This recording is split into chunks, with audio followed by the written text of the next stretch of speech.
സംസ്ഥാനത്തെ സ്ത്രീകൾക്ക് സന്തോഷ വാർത്ത.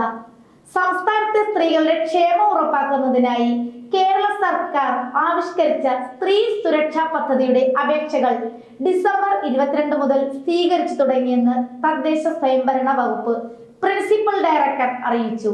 നിലവിൽ സംസ്ഥാനത്തെ മറ്റ് സാമൂഹിക ക്ഷേമ പദ്ധതികളുടെയോ പെൻഷനുകളുടെയോ ഗുണഭോക്താക്കൾ അല്ലാത്ത അർഹരായ സ്ത്രീകൾക്ക് പ്രതിമാസം 1000 രൂപ ധനസഹായം ലഭ്യമാക്കുന്നതാണ് ഈ പദ്ധതി.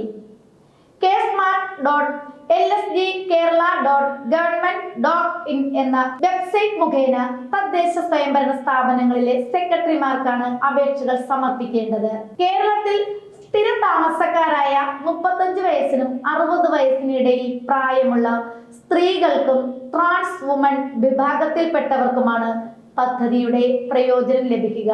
അന്ത്യോദയ അന്നയോജന അഥവാ മഞ്ഞ കാർഡ് മുൻഗണനാ വിഭാഗം അഥവാ പിൻ കാർഡ് എന്നീ റേഷൻ കാർഡുകൾ ഉള്ളവർക്കാണ് അപേക്ഷിക്കാൻ അർഹതയുള്ളത്.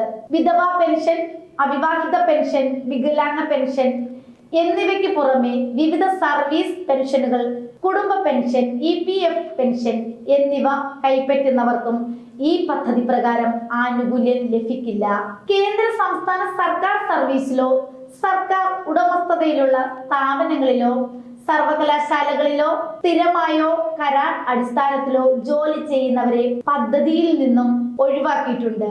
അപേക്ഷ സമർപ്പിക്കുന്നവർ പ്രായം തെളിയിക്കുന്നതിനായി ജനന certificate, school certificate, driving licence, passport എന്നിവയിൽ ഏതെങ്കിലും ഒന്ന് ഹാജരാക്കണം.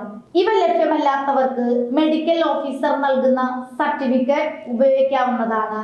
ബാങ്ക് അക്കൗണ്ട് വിവരങ്ങൾ, IFSC കോഡ്, ആധാർ വിവരങ്ങൾ എന്നിവ അപേക്ഷയോടൊപ്പം സമർപ്പിക്കണം.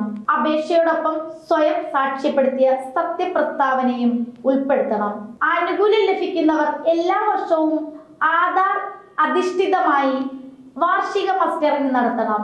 ഗുണഭോക്താവ് മരണപ്പെട്ടാൽ ആനുകൂല്യം അവകാശികൾക്ക് കൈമാറാൻ വ്യവസ്ഥയില്ല. ഗുണഭോക്താവ് 1 മാസമോ അതിൽ അധികമോ ജയിൽ ശിക്ഷ അനുഭവിക്കുകയോ റിമാൻഡ് ചെയ്യപ്പെടുകയോ ചെയ്താൽ ആ കാലയളവിൽ ധനസഹായം ലഭിക്കില്ല. തെറ്റായ വിവരങ്ങൾ നൽകി ആനുകൂല്യം കൈപ്പറ്റുന്നത് ശ്രദ്ധയിൽപ്പെട്ടാൽ 18% പലിശ സഹിതം തുക തിരിച്ചുപിടിക്കുമെന്നും പ്രിൻസിപ്പൽ ഡയറക്ടർ അറിയിച്ചു.